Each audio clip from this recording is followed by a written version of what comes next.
केंद्र सरकारने वक्फ कायदा 1995 मध्ये दुरुस्ती सुचवणारं विधेयक 8 ऑगस्टला लोकसभेत मांडलं.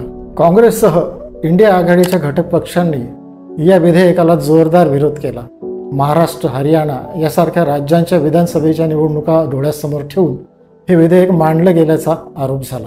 केंद्र सरकारच्या वतीनं अल्पसंख्याक मंत्री किरेन रिजिजू यांनी या विधेयकाचं समर्थन केलं.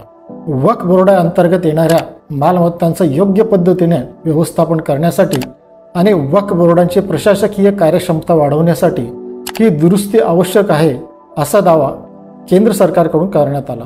पण सत्ताधारी पक्ष आणि विरोधी पक्ष यांच्यात जे घमासान व्हायचं ते झालंच. अखेर विधेयकाला होणारा विरोध लक्षात घेऊन हे विधेयक संसदेच्या संयुक्त समितीकडे पाठवण्याचा निर्णय झाला. संयुक्त संसदीय समिती ही अशी समिती आहे जी एखाद्या विषयाची, एखाद्या विधेयकाची सखोल चिकित्सा करते.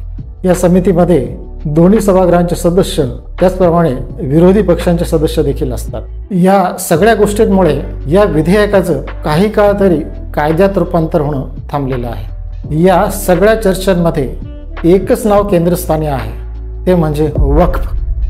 वक्फ म्हणजे नेमकं काय? वक्फ हा अरबी भाषेतला शब्द आहे.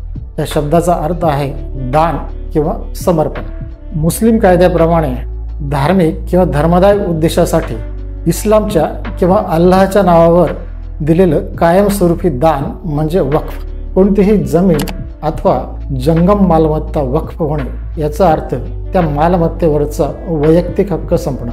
अशा परिस्थितीत ती मालमत्ता वक्फ बोर्डाची मालमत्ता बनते आणि नंतर ती सार्वजनिक उद्देशासाठी वापरली जाते. वक्फचं प्रशासन वक्फ बोर्ड करतं. वक्फ बोर्ड ही कायदेशीर संस्था आहे. वक्फ बोर्डाकडे सुमारे 9.5 लाख एकर जमिनीची मालकी आहे असं सांगितलं जातं. भारतात सर्वप्रथम 1954 मध्ये वक्फ बोर्ड कायदा अस्तित्वात आला.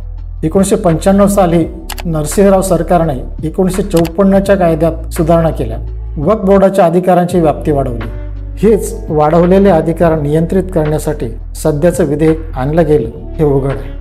NDA सरकारने या विधेयकामध्ये एकूण 40 सुधारणा प्रस्तावित केलेल्या आहेत. यापैकी काही महत्त्वाच्या सुधारणा सांगता येतील. महसूल नोंदी जिल्हाधिकाऱ्यांकडे असतात, म्हणून एखादी मालमत्ता वक्फच्या अंतर्गत येते की नाही हे तपासण्याचा अधिकार किंवा ठरवण्याचा अधिकार वक्फच्या बोर्डाला असणार नाही, तो जिल्हाधिकाऱ्यांना असेल. वक्फ बोर्डावर 2 बिगर मुस्लिम सदस्य असणं आवश्यक आहे. बोहरा, आगाखानी, अहमदी या मुस्लिम समाजाच्या समूहाला बोर्डावर प्रतिनिधित्व असेल. केंद्रीय वक्फ बोर्ड आणि राज्य वक्फ मंडळावर महिला सदस्य अनिवार्य. वक्फच्या लवादांची संख्या 3 ऐवजी 2 इतकी राहील. लवादांचा निर्णय अंतिम नसेल. या निर्णयावर कोर्टात दाद मागता येईल. वक्फ मालमत्तेची देखभाल करणाऱ्यांना हिशोब द्यावा लागेल. थोडक्यात वक्फ बोर्डाला जे अधिकार प्राप्त झालेले आहेत ते केंद्र सरकारला अनियंत्रित, अमर्याद आणि लोकशाही विसंगत वाटतात. त्यामुळे वक्फ बोर्डाचे अधिकार नियंत्रित करण्यासाठी आणि काही विशिष्ट घटकांची मक्तेदारी संपवण्यासाठी केंद्र सरकारने हा नवीन कायदा प्रस्तावित केलेला आहे असं वाटतं. अल्पसंख्याक मंत्री म्हणतात त्याप्रमाणे वक्फ बोर्डाची प्रशासकीय कार्यक्षमता वगैरे वाढवणं या नंतरच्या गोष्टी आहेत.